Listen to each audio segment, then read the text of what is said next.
It's a good question, actually. Alright guys, welcome back to the channel. Okay, so I've got a new Eastman's Bits. I just wanted to quickly explain the Eastman's Bits videos. I got a few complaints that you've seen them before, or I've talked about it before. Well, the reason why that is because you've probably seen the original video. So the Eastman's Bits is, I'm taking one question from a Q&A and I'm placing it in a single video, kind of like what Joe Rogan does, where he takes 5 minutes of his 3-hour podcast and he puts it on YouTube just to give people a taste. A lot of people don't want to watch a half-hour Q&A. So yeah, so if you've seen it before, I apologize, but not everybody watches every video, so you just have to bear with that. Obviously I'm filming some new ones like this one, so let's get on with it. Okay, so the question I keep getting repeatedly is, what happens to a crew member if they get hurt on board or they get sick?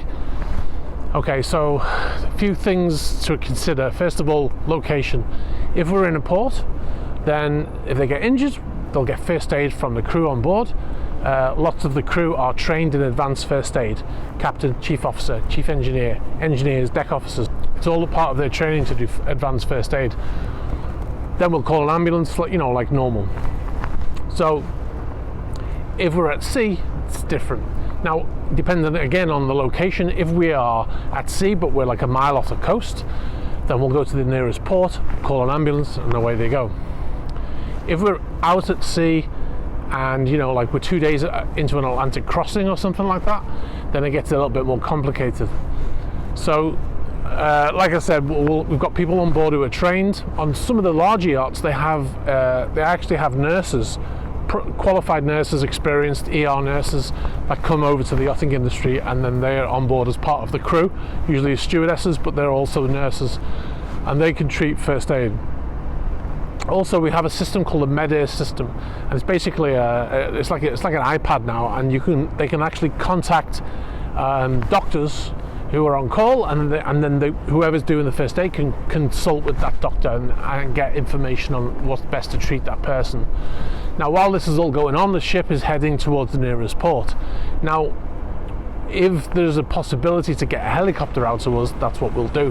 But the helicopter only has relatively short range. You know, they can't fly out 2 days. If we're out 2 days at sea, they can't fly that far out. So we'd head to wherever we can, to the nearest search and rescue helicopter, and then they would come out, pick up that person and take them away to hospital. The other question that comes up a lot is, who pays for all of this? Okay, so when we work as crew on board a vessel, we are all given private health insurance, and it covers all of these kinds of eventualities. So if you get injured and you're taken away and you get, you know, if you break your leg or something like that, all of that is taken care of. You might have to fly home. You still get paid while you're on sick leave. Once you're better, you come back to the vessel, and that's it. Now, if you lost your leg, or if you were unable to continue doing your job after this incident, depending on what the incident is, of course, then you will get some sort of settlement which is based on loss of earnings. Now, that's if you injure yourself while you're working. If you fell off the gangway drunk at 2 o'clock in the morning, then it might be a bit different. But if you get injured, if you're injured whilst you're working, then you get looked after. So an example of that, a few years ago, I was working on a vessel, and one of the guys was helping recover the tender, and he got his thumb caught in the machinery that lifts the tender out of the water, and he basically almost lost his entire thumb. It was held on by a few threads. He was rushed off to hospital, and he was treated in hospital, flown home. Then he had a series of plastic surgery on his hand, skin grafts, etc., all to repair his hand. He regained full use of his thumb, and he was back at work a few months later. I spoke to him when he came back to work, and I asked him about what had happened, asked him if he was happy with the way he'd been treated. He said, yeah, absolutely, they did everything they needed to. He didn't pay a penny of the money, so he was very well looked after, and that's the way it should be, right?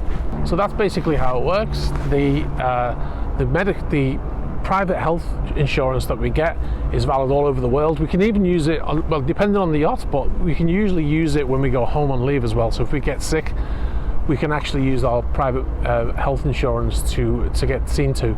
So it's a very good part of our contract when we go to work on any vessel. Alright guys, so I think I've answered all the questions. If you've got any questions about this, place them below and we'll talk about it in the comments. Alright guys, I hope you enjoyed this. Thanks for watching.